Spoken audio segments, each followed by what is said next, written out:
have feeling great.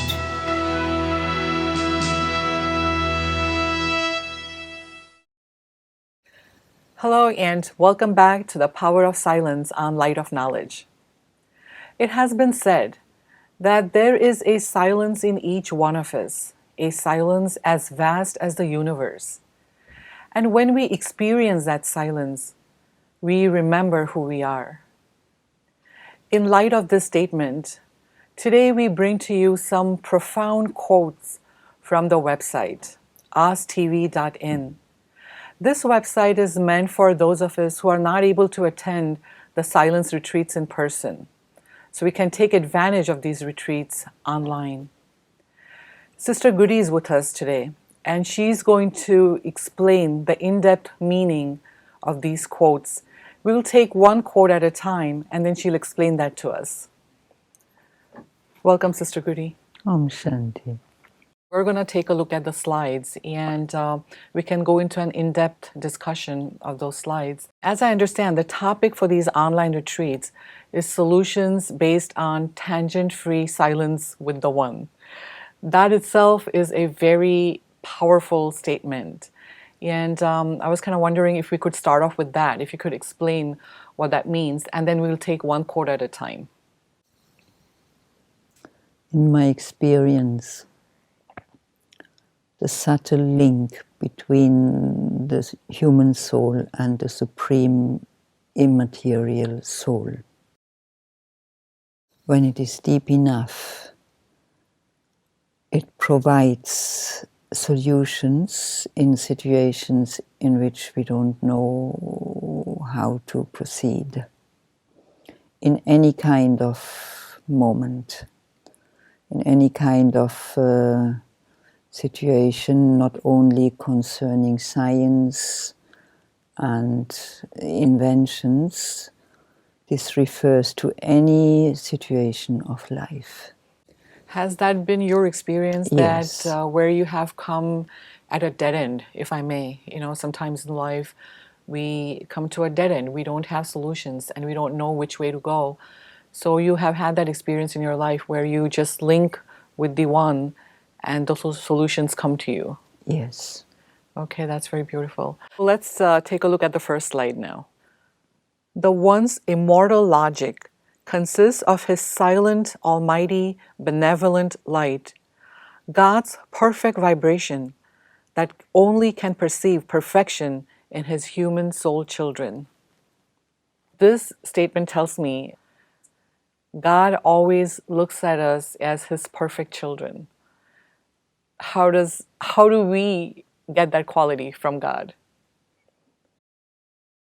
By experiencing God's vision of ourselves, we naturally enter a state of mind in which we can't do anything else than looking at others in the same way.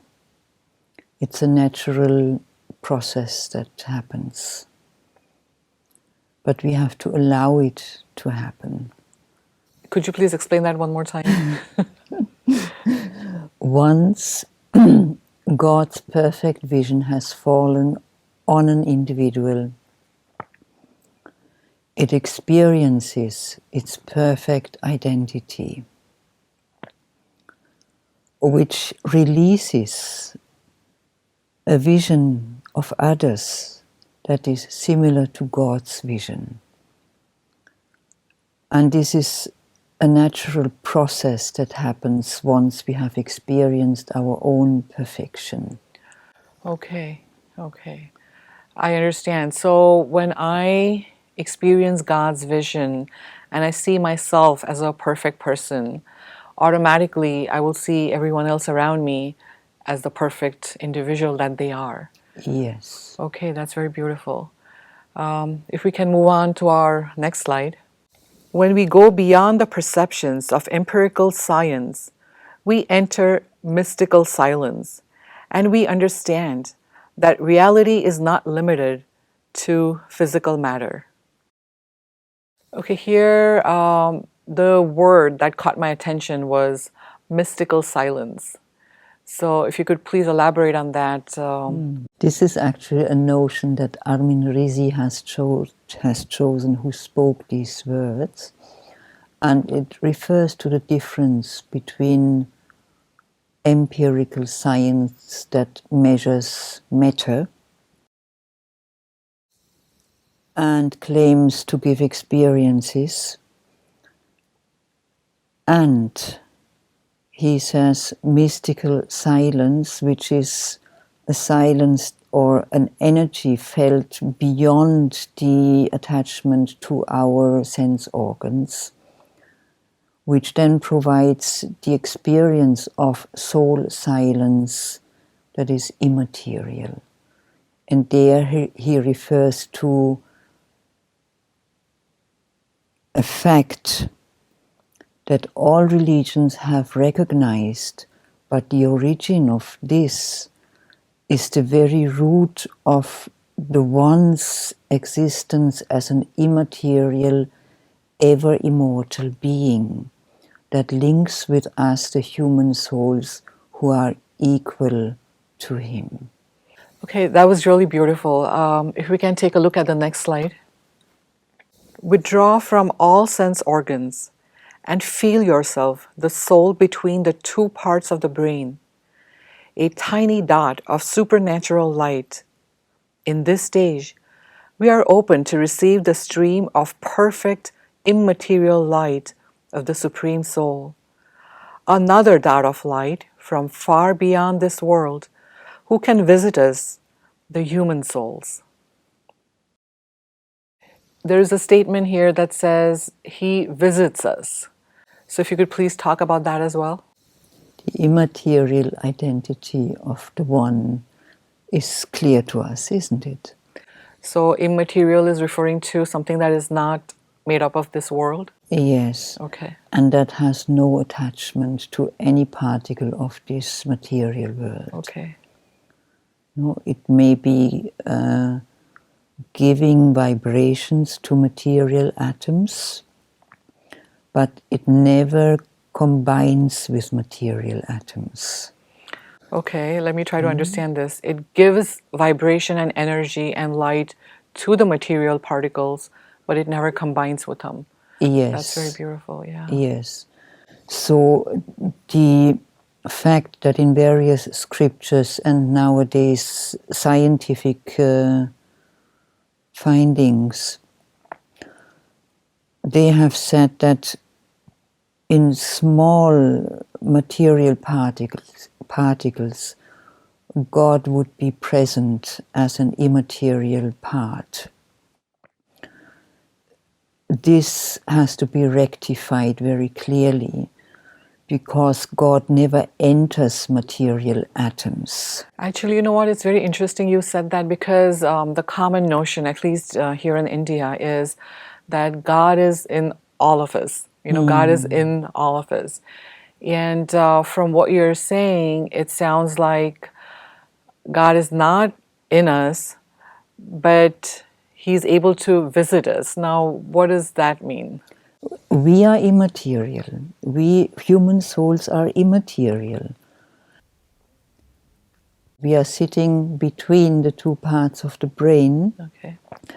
And once we have the experience that we are immaterial energy, the one's energy feels attracted to that, because it's like equals attracting each other.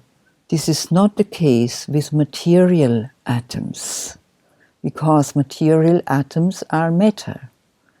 They might be very subtle, very fine, almost invisible, elusive, but they are matter. And God would never be attracted to any kind of material phenomena. Never. He would spread into the unlimited, and his light would reach all particles of matter, but he would not combine with them. That's very interesting. It's a completely different aspect from the general belief that most people have. God is on a different vibration or a different frequency from the human souls. Yes. In that case, if the two frequencies are so off, how is it possible for us to take in His energy?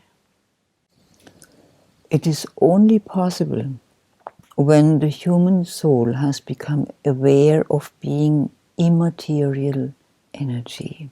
Okay.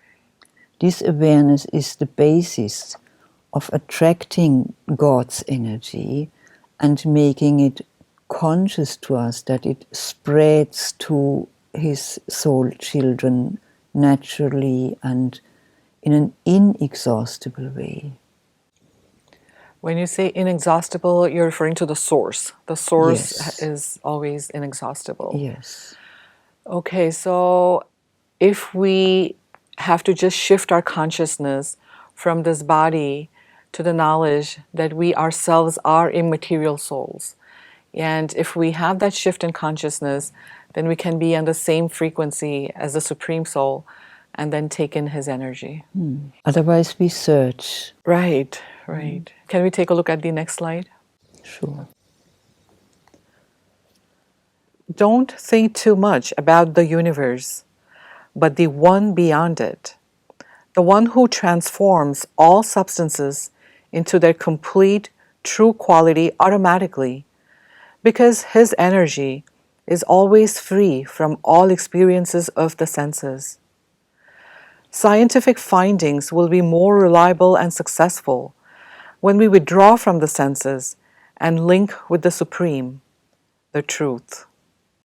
Okay, so here again, this is something which normally is the consensus that in order to find ourselves, we have to look at the universe. And people are trying to find their answers and their solutions in the universe.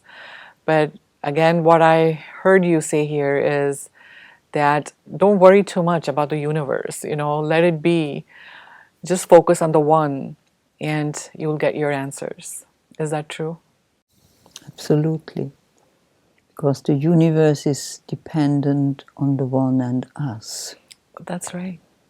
The more we get recognition of our true selves through the one, the more the universe aligns to its original position and releases an effect on the earth that makes the earth into golden Satyuga again, into the era of truth. So we have to align ourselves with God and the universe will automatically follow. But there is so much more to it once we connect with the Supreme, because as I understand, the whole purpose of silence is to connect with the Supreme. And then the magic happens. So let's take a look at the next slide. Eternal non-physical consciousness implies an innocent, God-loving heart that cannot give or take harm. I don't need to spell it out, but there's so much harm and hurt going around. Everybody's hurting everyone. So when we root ourselves in this consciousness, then there is no way that we are going to have any ill feelings towards anyone. It's not possible to have any ill feelings. We don't know what that is. But that is on a very higher plane because most of us are not there yet. How do we get there? By deeply merging into the love of the One, by becoming alike in practical day-to-day thought, feeling, action. This energy accumulates within ourselves, and once we experience equality to the One's vision, to the One's perfect attitude, towards anyone and any particle of matter. Once we acquire that experience, and it happens in between that we shortly go back to the old attitude, it feels as if we would hurt ourselves. And as we have experienced how it really has to be, and as it really is to have a true heart, the heart of the soul that is recreated by the One, we long for it to go back to that. And we instantly switch back and accept the original attitude again and continue with that until it has become completely full. So we need an awareness. We have to be in that constant awareness where we may go back and forth between our true nature and our acquired nature. And we just have to remind ourselves that, no, this is not me. I have to come back to peace. I have to come back to my silence. Yes, and it's a natural reminding. The soul feels unwell when it has done some thought, and it instantly switches to the right position. You know, I understand what you're saying, but at this point, I would definitely want to ask you, there is a lot of effort involved in this, needless to say. And I totally agree with what you're saying, that our original nature is peace, so we want to come back to peace. But that instant reaction that we have trained ourselves, over a period of time, how do we get out of that? Again, through silence. Okay. The silent, karma-free mind, the still mind, is unable to react. Okay. It is completely stable in front of any attacks, of any irritation, of any opposition. It does not feel anything. It is free.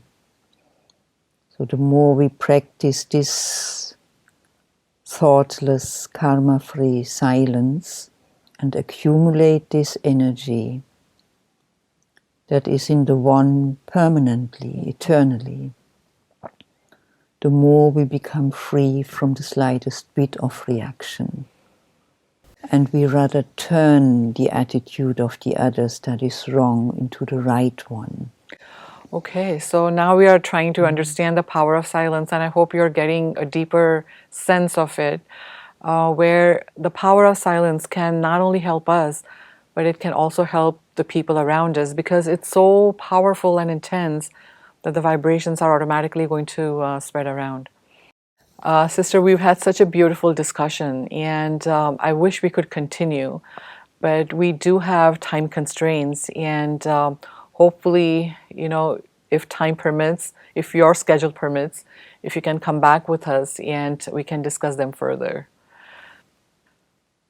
Given all these beautiful discussions we've had based on these quotes, could you lead us into an experience on silence that will benefit all of us?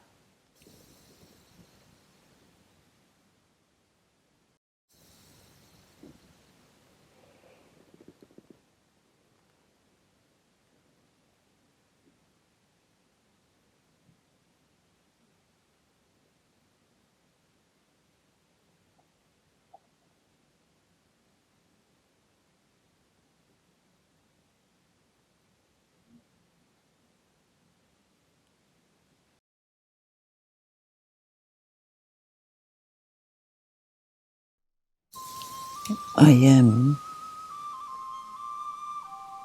an immaterial, timeless entity of light.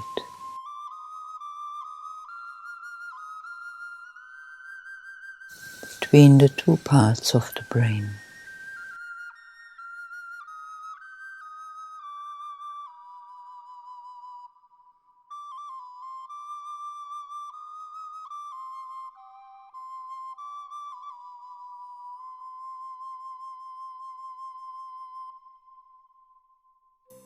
My timeless existence naturally attracts the once timeless energy.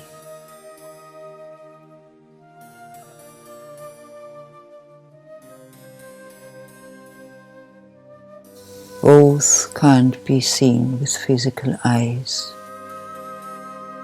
can't be measured with scientific instruments.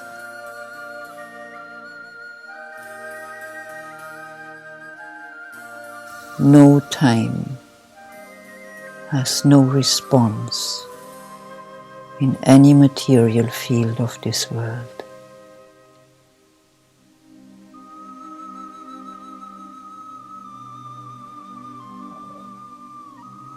The no-time energy of the human soul and the Supreme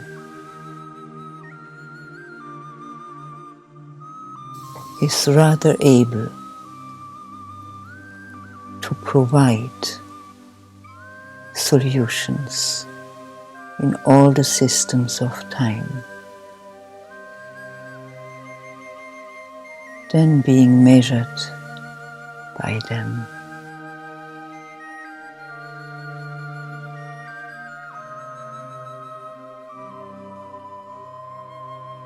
They by and by permeate all material fields of this universe and recreate a world and a universe that is new, that becomes alike, abundant, selflessly giving to all and everything.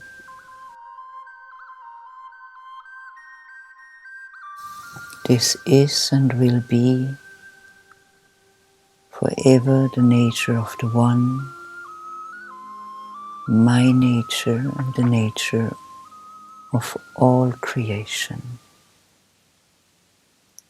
Om Shanti. Thank you, sister, for this beautiful guided meditation and also everything that we have discussed today. Thank you so much. Thanks to the One.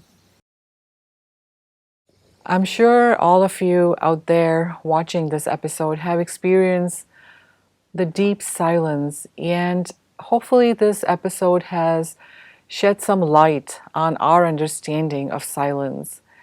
What is the true meaning of silence? And that's what we were trying to get to in this episode. How do we link with the Supreme and use this energy, not only to help us, but even help those around us? And gradually, as our own energy increases, our help to others will not be limited to just our family and friends, our neighborhood, but it can reach beyond limits. So keep watching, and until next time, take care of yourselves.